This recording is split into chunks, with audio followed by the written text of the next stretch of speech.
औज़ुबिल्लाहिमिनश्शैतानिर्रजीम बिस्मिल्लाहिर्रहमानिर्रहीम। मैं हूं ज़हर अहमद खान और आप देख रहे हैं अबलाग टीवी।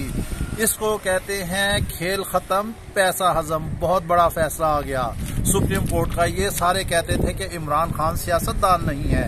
हम शुरू से कहते थे कि कप्तान ऐसी गेम कर गया है कि इन्हें कुछ समझ ही नहीं आएगा।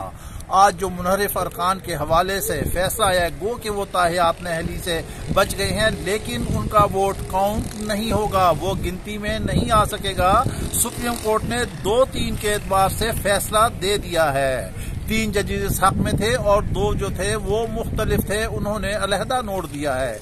अब इसके बाद वफाक और पंजाब की हुकूमत रेड जोन में जा चुकी है। हम आपको बताते हैं कि अनकरीब सदर मुमलिकत जो है वजीर आजम से और वजीर आला से कहेंगे एतमाद का वोट लें। शहबाज शरीफ के पास इस वक्त 169 वोट हैं, जबकि इन्हें 186 चाहिए हैं। हमजा शहबाज की भी हालत कुछ मुख्तलिफ नहीं है, क्योंकि वहां भी फ्लोर क्रॉसिंग हुई थी। अब फ्लोर क्रॉसिंग बैन हो चुकी है। ये एतमाद का वोट हासिल नहीं कर सकेंगे और जो स्पीकर सूबाई असम्बली चौधरी परवेज इलाही है, वही आने वाले वक्त में जो है वजीर आला होंगे, जबकि शहबाज शरीफ की भी वजारत उज़्मा जो है वो खतरे में दाखिल हो चुकी है। पीटीआई तो ये कह रही है कि इस फैसले के बाद आज पंजाब में और वफाक की हुकूमतें खत्म हो चुकी हैं।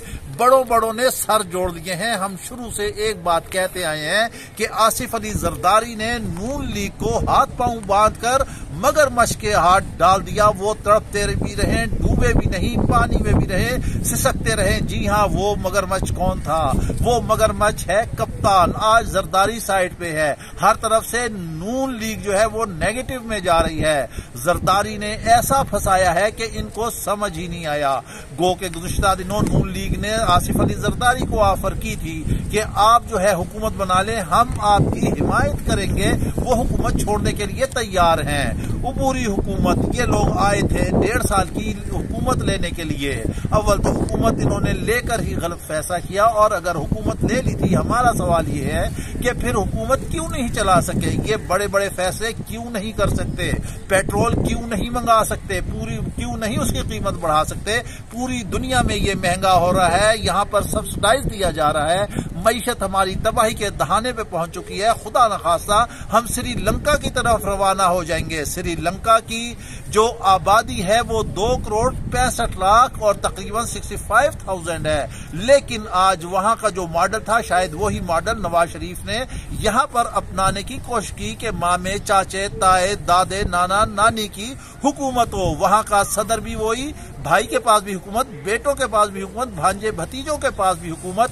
यहां भी यही था कि वजीर आजम वल्दे इब्ने वजीर आला और बिनते नाइब सदर मुस्लिम लीग, इसी तरह बाप जो वजीर आजम बन गया, बेटा वजीर आला बन गया और कैप्टन सफदर भी ओहदेदार बन गया, और लोग भी इनके हुकूमत में हिस्सा डाल लिए। मरियम नवाज जो है नाइब सदर बन गई। मरियम नवाज का बेटा भी तैयार हो रहा है, मगर शायद वो मॉडल यहाँ नहीं चल सकता था। श्रीलंका में लोगों ने सदर की रिहाइशगाह को आग लगा दी, उनकी गाड़ियां जला दी।